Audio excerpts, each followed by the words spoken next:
کے درد کو بھی سمجھ. اولیاء چشت میں جس بزرگ نے اپنے زمانے میں بڑا عروج پایا ان کا نام خواجہ قطب الدین بختیار کاکی ہے. سب بولیے رحمت اللہ تعالی علیہ. خواجہ قطب الدین یہ شہزادے تھے اور مرید ہوئے تو خواجہ معین الدین صاحب کے ساتھ ہی آ گئے دلی میں.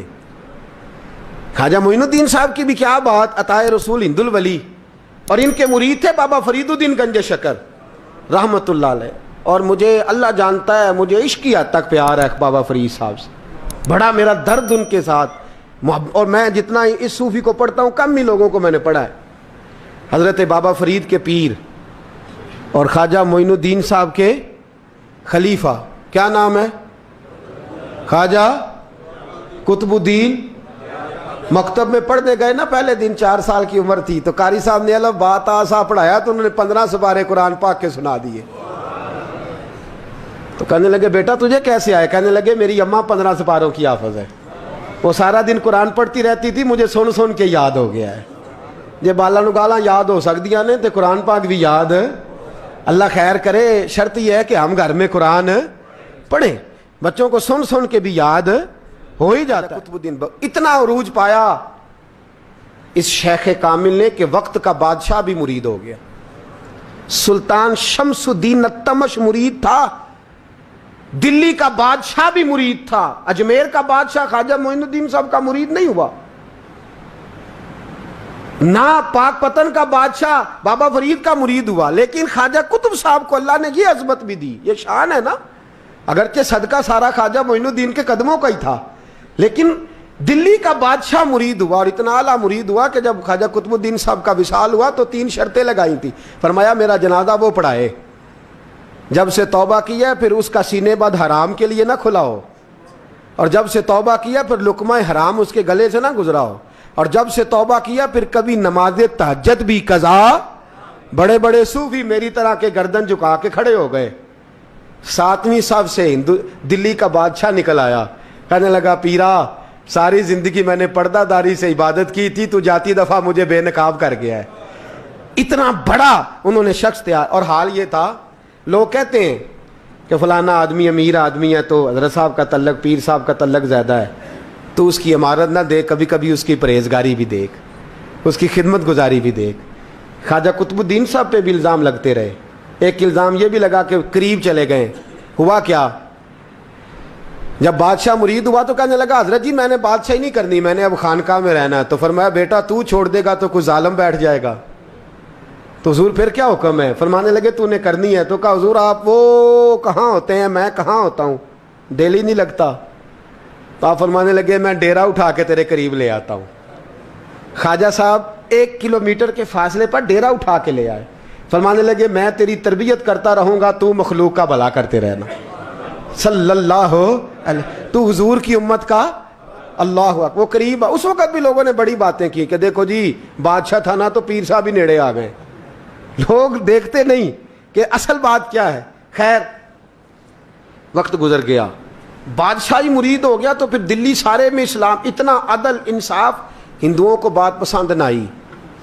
انہوں نے کچھ مسلمان خرید لیے. سلطان شمس الدین التمش بیٹھا ہے دربار میں، جاگ رہے ہیں نا آپ لوگ سب، کہیے صلی اللہ علیہ. بڑی غور سے سننے والی بات. ایک دن سلطان شمس الدین تمش دربار میں بیٹھا ہے، قاضی عدالت بھی بیٹھے ہیں، مقدمات سنے جا رہے ہیں. باہر سے رونے کی آواز آنے لگی، چیخنے چلانے کی. بی بی بیان کر رہی، کیا ہو گیا کیا ہو گیا. وہ ٹال لگے ہوتے تھے بادشاہوں کے، وہ بجنے لگے، زور ہونے لگا. بادشاہ نے کہا اس فریادی کو جلدی بلاؤ. وہ اندر عورت آئی تو چیخ چیخ کے رو رو کے اس نے اپنے کپڑے پھاڑ پھاڑ کے، برا حال، 2 مہینے کا بچہ. لوگ اس کی آہو زاری پر اس کی طرف متوجہ. بھی کیا ہوا، پانی پلاؤ بٹھاؤ، یہ کیا ہو گیا. کہنے لگی لٹ گئی، عزت برباد ہو گئی، تباہ کر دی گئی. میں کیا ہوا؟ کہنے لگی بادشاہ ایک شخص میرا غیر شرعی خامند بنا، پھر مجھے حمل ہوا، پھر میری گود میں یہ بچہ ہے 2 مہینے کا. اب گئی ہوں تو وہ کہتا ہے کہ میرا تو تیرے سے تعلق ہی کوئی نہیں. بادشاہ کہنے لگے یہ سلطان شمس الدین تمش کی جگہ ہے، اور میں نے رسول اللہ صلی اللہ علیہ وسلم کے دین کے مطابق حکومت استوار کی ہے، کون ہے جو تیرے ساتھ؟ ابھی گردن نہ کاٹ دوں گا، بات کر کون ہے؟ کہنے لگی تو کچھ بھی نہیں کرے گا، کوئی کچھ نہیں کر سکتا۔ لوگ کلمے چھوڑ کے بیٹھ گئے، توجہ ادھر ہو گئی۔ پراپوگنڈے بڑا اثر کرتے ہیں معاشرے پہ، رنگ ایسا عجیب ہے، انداز ایسا عجیب ہے۔ فرمایا بات تو کر۔ اس عورت کی آواز گونجی تو حالات ہی خراب ہو گئے۔ کہنے لگی بادشاہ حوصلہ پیدا کر سننے کا۔ کہا تو بات کر۔ کہنے لگی میرے گود میں جو بچہ ہے یہ قطب الدین بختیار کاکی کا ہے، یہ تیرے پیر کی ناجائز اولاد ہے۔ اٹھاؤ، پروفیسر سلیم چشتی نے پی ایچ ڈی کی ہے، وہ لکھ رہے ہیں اس واقعے کو، تیرے پیر کا ناجائز بچہ ہے۔ ہاتھ کانپنے لگے بادشاہ کے، کہنے لگے یا اللہ کبھی تو قیامت برپا کر دے تو معاملہ ٹھیک ہو جائے، میں تیری زبان کھینچ دوں گا تیری گردن۔ تو نے بات کیسے کی؟ کہنے لگی میں نے کہا تھا نا تیرے اندر حوصلہ نہیں، میری عزت تار تار ہو گئی اور تو پیر بچا رہا ہے۔ اللہ اکبر۔ سلطان شمس الدین تمش آسمان کی طرف دیکھ کے کہنے لگے مولا مجھ مجرم کو جس کی برکت سے اٹھا کے تو نے مسجد میں پہنچایا، آج مجھے تو نے کس امتحان میں ڈال دیا؟ یہ کیا رنگ تو نے زندگی کا بنایا ہے؟ کہنے لگی بلا اسے، اڑا اب گردن۔ اللہ اکبر۔ خواجہ قطب الدین بختیار کاکی، ذرا اس جگہ پہ اپنے آپ کو کھڑا کر کے دیکھ میرے دوست۔ جو شخص دلی کے بازار میں نکلے تو دکانیں بند ہو جائیں، عورتیں گھروں میں گھس جائیں، جس کے نام پر چرچے ہوں دین کے، وہ شخص لاٹھی ٹکاتا ٹکاتا، عرس منانے آسان ہے، ڈھول ڈمکے کر کے گھروں کو جانا آسان ہے، پر ذرا ان کی راہوں کا مسافر تو بن انہوں نے انداز کیا اختیار کیا ہے۔ حضرت خواجہ قطب الدین بختیار کاکی، خبر پھیل گئی۔ اتنی شہرت پاکیزگی کی نہیں ہوئی تھی جتنی اس جرم کی ہوئی۔ لاٹھی ٹکاتے ٹکاتے جب پہنچے نا بادشاہ کے دربار میں، بادشاہ اٹھنے لگا، قاضی اٹھنے لگا، لوگ اٹھنے لگے، تو قطب الدین بختیار کاکی کی آنکھوں میں آنسو آئے۔ مانے لگے بیٹو بیٹھ جاؤ، آج میں پیر بن کے نہیں آیا، میں مجرم بن کے آیا۔ اور کہا میرے مالک کا انصاف بھی دیکھو، دلی کا پیر آج دلی کی عدالت میں اپنے نا کردہ جرم کی صفائی دینے آیا ہے۔ بڑی لاٹھی پہ ٹیک لگائی، دلی کی گلیاں بھی روتی ہیں کہ یہ کیا رنگ، اللہ یہ تیرا کیا رنگ ہے، یہ تے میں گڈی تے ہاتھ ڈور سجن دے، او جنج رکھے اونج رہنا ہے، واجب نہیں جے وچ شریعت، مندہ خسم نو کہنا اے تن میرا کنگھی ہووے، میں زلف سجن دی واواں، پوش میرے دی جتی بن جائے، میں یار دی قدمی آواں، مارو مارو مینوں مار مکاؤ، کوئی یوزر نہ پیش لے آواں، جے سونا ہی میرے دکھ وچ راضی، جے سونا ہی میرے دکھ وچ راضی، تے میں سکھ نو چلے ڈاواں، پر یار فریدا جے کدی مل پے سونا، یار فریدا جے کدی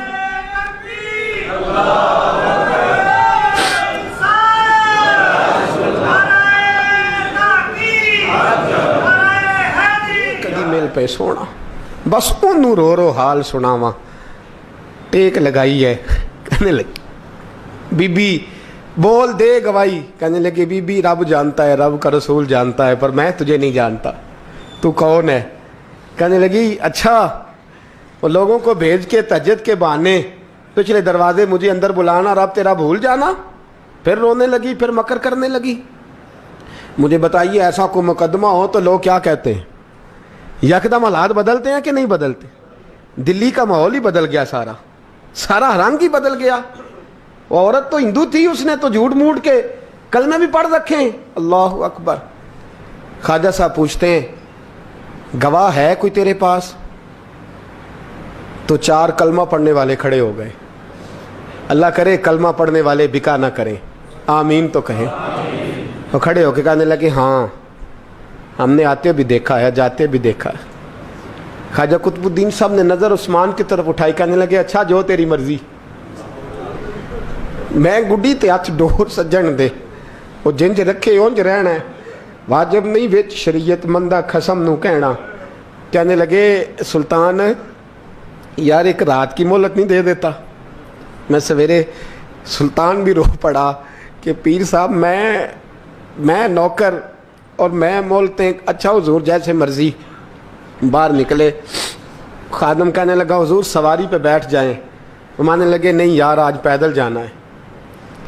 اس دلی کے چونکوں نے مجھے بڑی سلامیاں دی ہے, ذرا میں دیکھوں تو صحیح دلی کے بازار میری رسوائی پہ کیا کہتے ہیں.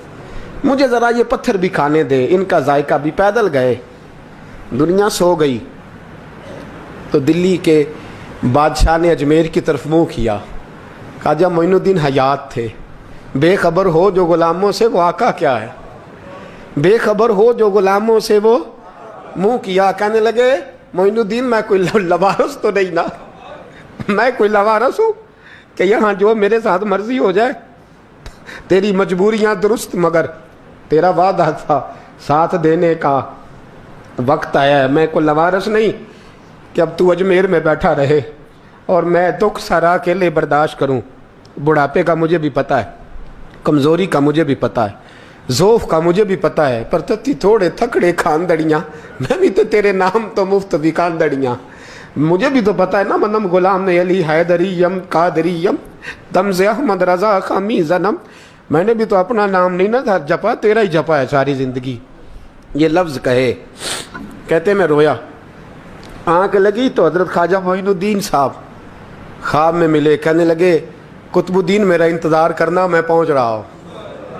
میرا انتظار کرنا, میرا انتظار. کیا کہا میاں صاحب نے؟ کہتے ہیں مالی دا کم پانی دینا, پھل کچے ہون یا پکے, اے پیر مرید دے سر تے ہی رہندا ہے, جھوٹے ہون یا سچے. میں آیا, فکر نہ کرنا. حضرت سویرے اٹھے, پھر گئے عدالت. پھر کہا نام بھائی پروٹوکول, مجرموں کا پروٹوکول نہیں ہوتا, میں اکیلا جاؤں گا. جس کے آگے پیچھے نعرے ہوتے تنے تنہا. 2-4 منٹ زیادہ لے لوں آج آپ حضرات. کہتے میں پہنچا عدالت اور جا کے جب کہا نا کہ ہاں جی حضور بتائیے, گواہ بھی خلاف ہے, مقدم بولیں, تو کہنے لگے مجھے میرے شیخ نے حکم دیا ہے کہ میرا انتظار کرنا. پھر وہ جو باتیں کرنے والے تھے کہنے لگے جی کون گیا تھا اجمیر, کون آیا ہے وہاں سے, ہمیں روحانی باتیں نہ بتائی جائیں. یہاں سے تو ایک دن میں پہنچا نہیں جا سکتا, ٹرین بھی 36 گھنٹے لیتی ہے دلی سے جانے میں. تو کہا یہ کیسے ہو سکتا ہے, کوئی رات کو رات آپ کو خبر ہو گئی, آپ کیس کو لمبا نہ کریں. بادشاہ مرید ہے, لگتا ہے کہ یہ راتوں رات بھگا دے گا پیر کو. اتنی باتیں خواجہ صاحب نے سنی. جب بے گناہ آدمی کو یہ باتیں سننی پڑتی ہیں پھر دل بڑا ٹوٹتا ہے, پھر بڑی تکلیف ہوتی ہے. حضرت کہنے لگے یارو تمہاری مرضی. شمس الدین تمش کی آواز گونجی, فرمایا جیسے انہوں نے کہا ویسے کیا جائے گا. 3 دن کے لیے عدالت برخاست کر دی جاتی ہے. چیم گوئیاں ہونے لگی, پھبتیاں کسی جانے لگی. تیسرے دن شام کا وعدہ تھا, چوتھے دن عدالت جانا. بختیار کاکی کے پاس لوگ آ کے افسوس کرتے تو آپ بولتے نہیں. یہاں تو لوگ صفائیاں دیتے ہیں, بولتے نہیں. فرماتے یار میں گڈی تے ہاتھ ڈور سجن دے, وہ جنج رکھے, میں اونج ہی رہنا ہے, جیسے اس کی مرضی ویسے. جیڑیاں گڈیاں آپ پہ اڈیاں ہو نہ چڑھن اونچائیاں, وہی گڈیاں اونچیاں اڈیاں جیڑیاں سائیاں آپ چڑھائیاں. فرمایا ٹھیک ہے جیسے وہ رکھے, میں راضی ہوں. اللہ اکبر. تیسرے دن کی مغرب کا وعدہ تھا. جب مغرب کا سورج ڈوب گیا نا, بڑے قافلے اجمیر سے آئے پر معین الدین نہ آیا. وعدہ کیا تھا یار نے, آؤں گا دن ڈھلے. وہ خواجہ غلام فرید صاحب رحمۃ اللہ تعالیٰ علیہ فرمایا کرتے تھے نا, کوا کھانے لگا آنکھیں تو کہنے لگے کاغا اے تن سارا ہی کھائیو, میرا چن چن کھائیو ماس, میرے 2 نین نہ کھائیو, مینو پیا ملن دی آس. نے کہا سارا کھا جا, آنکھیں چھوڑ دے. اس نے کہا تھا میں آؤں گا, انتظار لمبا ہو گیا ہے پر میری امید تو نہیں نہ ٹوٹی. مغرب کی اذان ہوئی تو لوگ کہنے لگے لو جی اب بس ہو گئی. خواجہ قطب الدین صاحب نے اللہ اکبر کہہ کے مغرب کی جماعت جب میدان میں کھڑی کی تو اپنی بھی چیخ نکل گئی, آئے نہیں. لیکن جب نماز کا سلام پھیرا تو خواجہ معین الدین صاحب کی 2 رکعتیں ابھی باقی تھیں. خواجہ صاحب پیچھے نماز پڑھ رہے ہیں, سلام پھیرا اور نماز کے بعد جب اٹھے نا تو خواجہ صاحب کے سینے کے سینہ لگا. تو کہا حضرت جی میں شہزادہ تھا, آپ نے کہا تھا خشک روٹی کھانا تو میں نے خشک کی کھائی ہے, آپ نے کہا تھا فاقے کرنا تو میں نے کیے ہیں, آپ نے کہا وطن واپس نہیں جانا تو میں نہیں گیا. حضور اس امتحان کا آپ نے بتایا ہی نہیں تھا, یہ مجھے بتا جاتے اب اس سفید داڑھی سے میں جواب دیتا پھروں. خواجہ معین الدین صاحب نے جھٹکا, پیچھے ہٹ, تو زیادہ عزت والا ہے کہ یوسف زیادہ عزت والا تھا؟ تو زیادہ مقام والا ہے کہ عائشہ زیادہ مقام والی تھی؟ چپ کر, یہ کچھ صوفیاء کا طریقہ ہے, چپ کر. عرض کی حضور غلطی ہو گئی, میں پہلے نہیں رویا, تو ملا ہے تو رویا ہو, میں پہلے نہیں تڑپا, میں نے شکوا نہیں, تو ملا ہے, اپنا ہی کو ملے تو دکھ یاد آتے ہیں نا. فرمایا چپ کر, جا سلطان سے کہہ دے سویرے نماز کے بعد عدالت لگا دے. سویرے جب عدالت لگی نا تو خواجہ معین الدین صاحب بازو پکڑا خواجہ قطب صاحب کا, نکلے تو دیکھا لائنیں لگی ہیں, مجمع لگا ہے, آنکھوں میں آنسو آ گئے. کہا حضور آپ کیوں روتے ہیں؟ فرمایا میرا دل تھا لوگ میرے کتب کی شان دیکھنے آئے, یہ کتنے بدبخت ہیں, میرے کتب کی رسوائی دیکھنے آئے. کتنے نالائق ہیں, رسوائی دیکھنے اتنے آئے ہیں, شان دیکھنے آتے ہی نہیں. اللہ اکبر. جب میدان لگا خواجہ صاحب پہنچے, عورت کو کہنے لگی اللہ سے ڈر جا, وقت تھوڑا ہے, تو مر جائے گی. کہنے لگی مجھے داستانیں نہ سنائیں. قاضی صاحب سے کہنے لگے قاضی صاحب آپ حقیقت حال سے آگاہ ہیں, خیال کریں. کہنے لگے خواجہ صاحب دلیلیں نہ دیں, گواہ لائیں, واز نہ کریں. خواجہ صاحب رحمت اللہ علیہ کہنے لگے گواہوں کو بلاؤ. گواہ آئے تو خواجہ معین الدین صاحب نے نظر, تم ہو میرے کتب پر, میرے کتب کے جرم کے گواہ. ان کی زبانیں کانپنے لگیں, ہاتھ کانپنے لگے, میں بولتے کیوں نہیں؟ جب ان کی نظریں جھکی تو بادشاہ کہنے لگا اگر اب تم نے گواہی نہ دی تو تمہیں میں مجرم بنا کے 80 کوڑے ماروں گا. کہنے لگا جی دیکھا ہے, جی دیکھا ہے ہم نے تہجد کے وقت.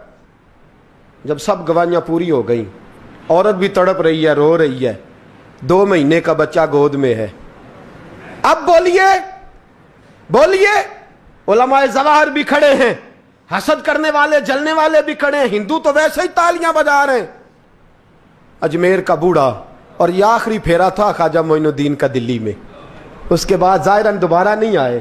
اٹھے لاٹھی ٹکاتے ٹکاتے اور میدان کے اندر جا کے نا, بڑے میدان میں مجمع تھا, سر سجدے میں رکھا. کہنے لگے یا اللہ میں ہندوستان مرضی سے نہیں آیا, تیرے رسول کا بھیجا آیا ہوں. پھر اٹھے اور کہنے لگے مولا تیرے نبی کا فرمان ہے کہ میری امت کے علماء بنی اسرائیل کے نبیوں کی طرح ہوں گے. اگر یوسف کے لیے بچہ بول سکتا ہے تو میرے کتب کے لیے بھی بولنا چاہیے. اگر یوسف علیہ السلام کے لیے بول سکتا ہے تو میرا قطب الدین بھی